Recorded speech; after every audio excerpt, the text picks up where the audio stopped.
You're going to be faced with when you start the beginning of the day. I've got a couple of exercises that I try and do to try and assess how we are in the sort of part distribution, how the sound's going to be. It's not a test. We're not trying to do anything special. We're just trying really to have a good time singing together.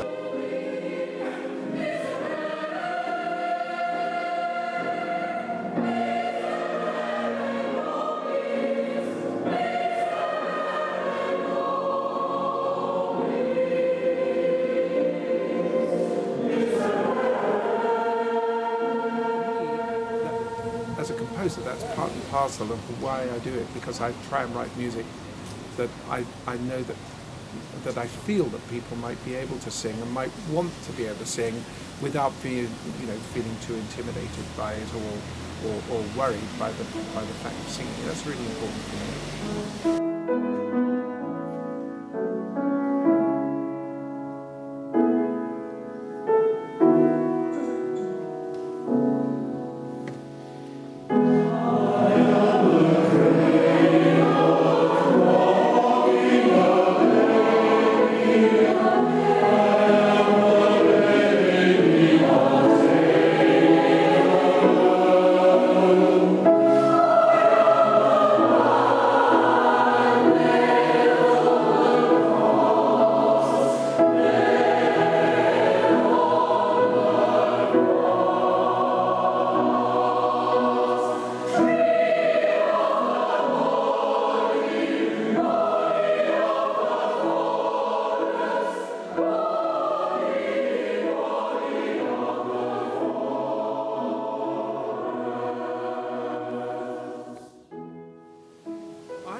That the singers get out of days like this. For a start, I really hope they like the music. That's quite important.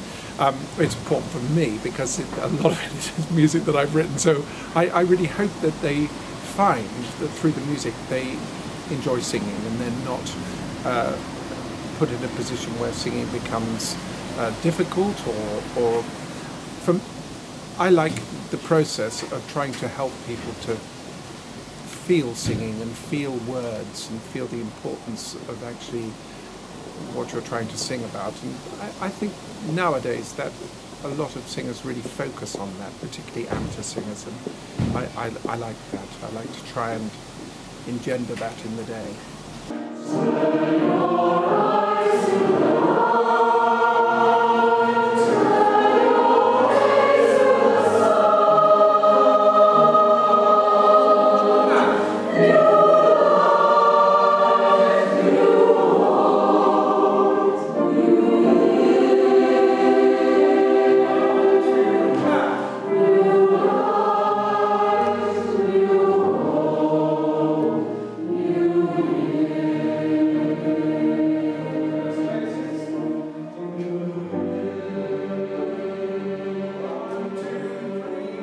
To a certain extent, you don't know what you're going to be faced with, and so for me the important thing is to get them to feel right away that they are doing it together as a group. I think from a group dynamic point of view, again, I try and use exercises that make them feel like we're making a half-decent sound right away. I've never used complicated warm-ups from that way. The idea for me is to get people to feel part of a big group straight away, because to be honest, most people who come along and sing these sort of days sing in very small groups or very small church choirs, and it's quite inspiring for a lot of them to sing with 100 or so people. And the focus always needs to be on getting a positive energy from everyone. I find when you do that, you get a response to the music. And for me, as I said a little earlier, I like to write music that I think people will find accessible to sing and to sing the lines. And so I always focus on that and making it as enjoyable for them as you can, because singing's hard.